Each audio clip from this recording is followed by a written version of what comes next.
the other thing about treaties is, for the area that we're in, since we're talking about South Dakota, is there was a really large treaty that encompasses this very land in the Black Hills that we're sitting in today, and that was the 1851 treaty. The 1851 treaty was signed in Fort Laramie, Wyoming. The government summoned the people to come, and my tribe was part of that. I think there were 4 parties, and essentially the territory reached down south into Nebraska. It went into Wyoming, parts of Montana, up into the Canadian border, and up on into Minnesota and into Iowa.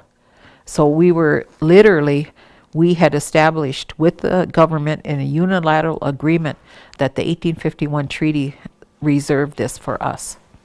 And so that treaty, of course, was abrogated by the U.S. government. So when they decided that this treaty making might not be so good, and they ended the treaty era in 1871. They said, no more treaties with Native people. But they changed the name. After they said no more treaties, they thought, wait now, we have our eye on this territory over here. In our case, the Pipestone Quarry, we had an 1858 treaty with the Ihanktua, where my great-grandfather struck by the Ree. His Indian name was Padani Apapi, and he said he would not sign the 1858 treaty unless we were guaranteed that we continued to be the keepers of the Pipestone Quarry for all of the Oceti Sakowin. And he would not absolutely sign the treaty unless they consented. And so they did. They said that the Ihanktua people would forever have responsibility for the Pipestone Quarry, and they could always be a presence there, and they would be recognized by the rest as the keepers.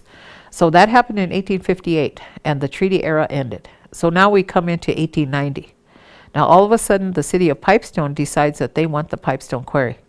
And the government is saying, well, there's settlers out there and we need to take that land.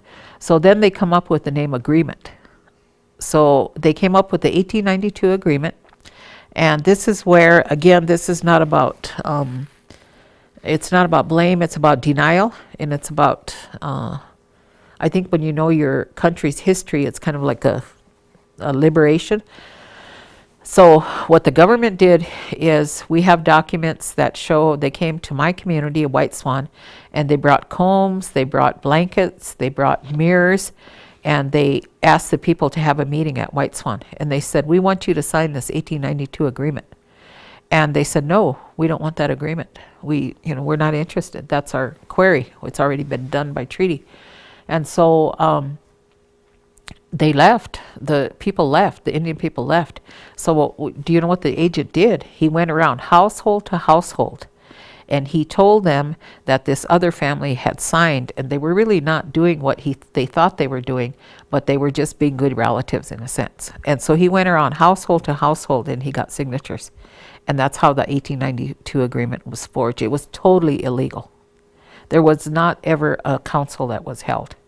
And so that's one of the parts of the rank history that we know about, and that can be forgiven and maybe redone. Who knows? Maybe there'll be parts of the Black Hills, and there'll be parts of our 1858 treaty that will be restored. And actually, a restoration of that for the U.S. government and the Ihanktua. What is wrong with co-managing the Pipestone Quarry? That Yankton could be an equal partner. What is wrong with that?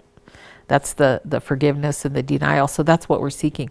We met with the Park Service, and we're talking about that we have every right to co-manage and be a partner in that process, because the Oceti Sakowin recognizes us as keepers. We have that responsibility, because the pipestone is where we get our pipes to pray, and the we means the blood, and so pipestone contains the heart and the blood of our people, just like there's a heart here in the Black Hills.